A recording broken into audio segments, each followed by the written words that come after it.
Halo anak-anak, ketemu lagi dengan saya, Sir Hendry. Kali ini saya akan membahas materi untuk anak-anak kelas 7, yaitu tentang himpunan. Nah, pada video kali ini kita akan membahas tentang himpunan bagian. Nah, ini salah satu materi yang cukup penting pada bab himpunan ya nak ya, karena cukup sering ditanyakan. Jadi kalian harus paham benar konsep dari himpunan bagian itu seperti apa. Oke, kita mulai. Himpunan A dikatakan merupakan himpunan bagian dari B bila setiap anggota A menjadi anggota B, dan ditulis A himpunan bagian B. Tandanya seperti ini. Ini bukan C nak ya, ini adalah tanda himpunan bagian. Nah, untuk lebih mudahnya seperti ini. Misalnya di keluarga kamu kan ada ayah kamu, ibu, anak-anaknya ya.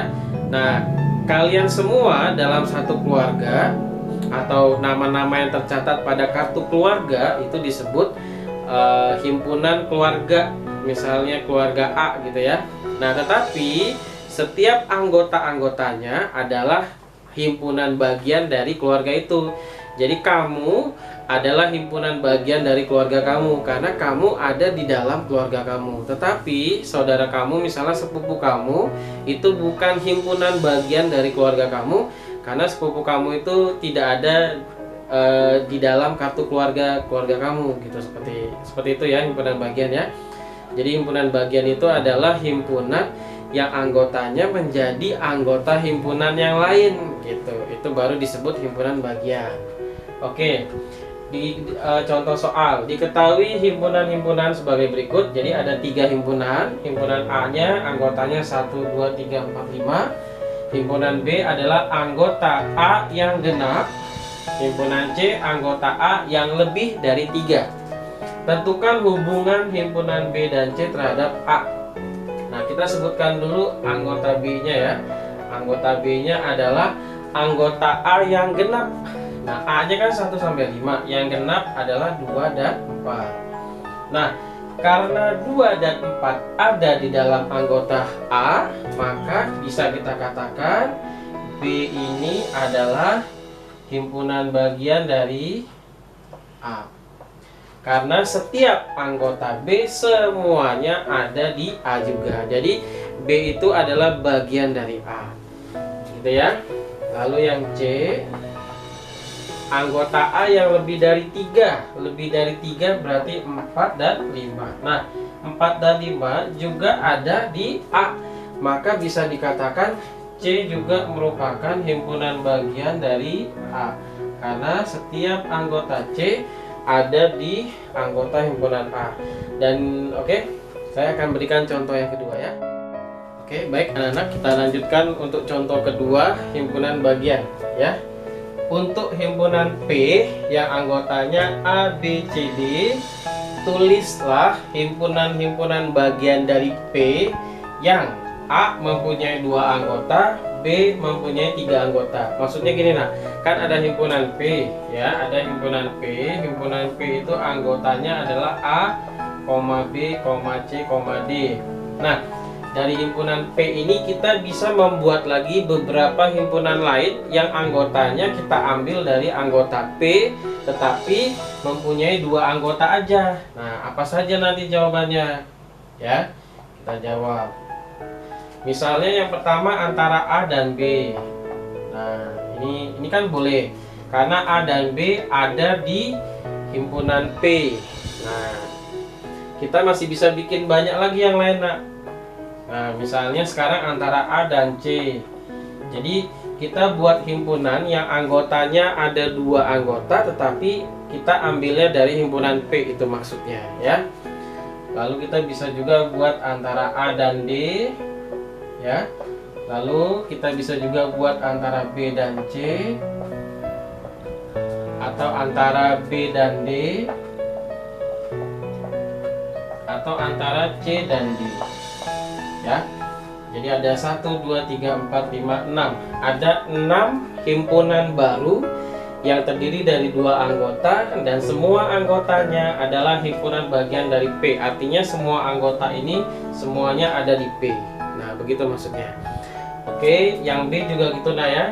Yang B dia maunya 3 anggota, tapi semuanya dibuat dari anggota himpunan P juga.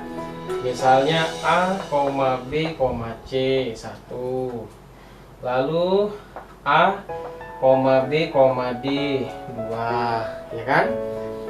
Jadi ini tinggal pintar-pintarnya kita aja nak mengambil anggota P 3 anggota untuk kita jadikan anggota himpunan yang baru, ya.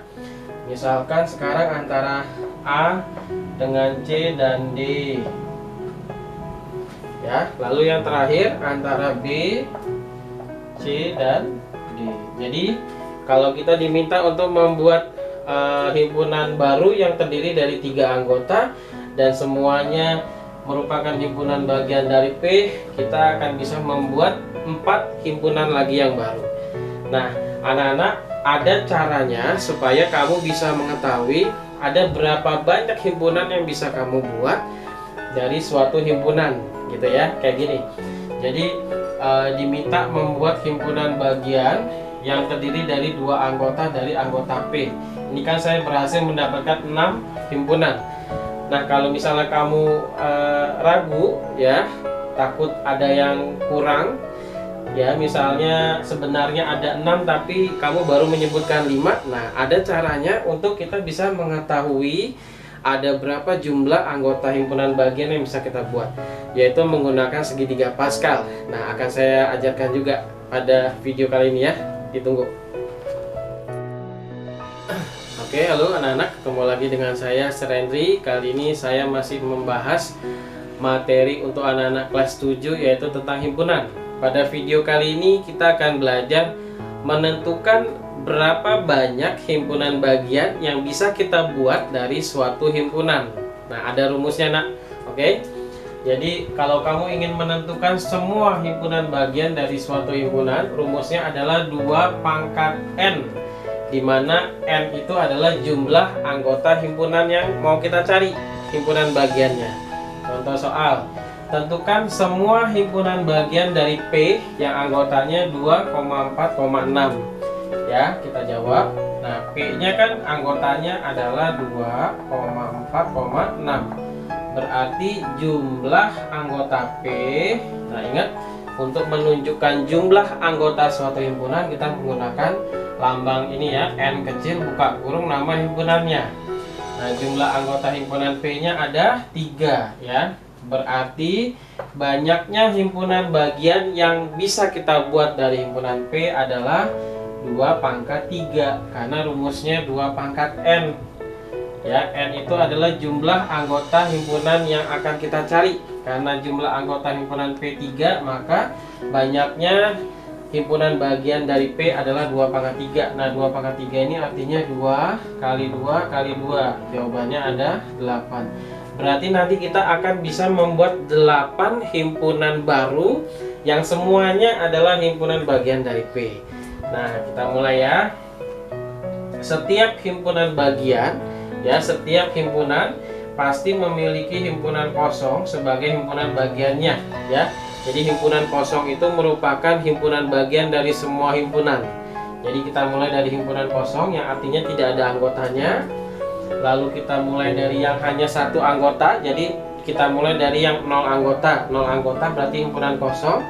Lalu yang 1 anggota berarti jawabannya bisa 2 saja, bisa 4 saja, bisa 6 saja. Nah, itu kalau yang 1 anggota. Ini kita sudah dapat 1, 2, 3, 4. Ada 8, berarti masih ada 4 lagi, ya. Sekarang yang 2 anggota. Kalau yang 2 anggota berarti bisa 2,4, bisa 2,6, bisa juga 4,6. Nah, ini yang 2 anggota. Nah, yang terakhir yang 3 anggota. Kalau 3 anggota kita hanya bisa dapatkan 1 aja, yaitu 2, 4, dan 6. Karena meskipun urutannya kamu tukar-tukar, misalnya 4, 2, 6, tapi kan anggotanya dia-dia juga, jadi tidak berpengaruh, ya, nah, ya. Maka coba kita hitung ada berapa? 1, 2, 3, 4, 5, 6, 7, 8. Dan ternyata ada 8 himpunan bagian. Jadi kita bisa membuat 8 himpunan baru yang semuanya adalah himpunan bagian dari P. Artinya semua himpunan yang kita buat ini semua anggotanya ada di anggota P. Begitu nah ya. Jadi lain kali kalau kamu mau mencari ada berapa himpunan bagian dari suatu himpunan yang bisa kamu buat, rumusnya adalah 2 pangkat N. Oke?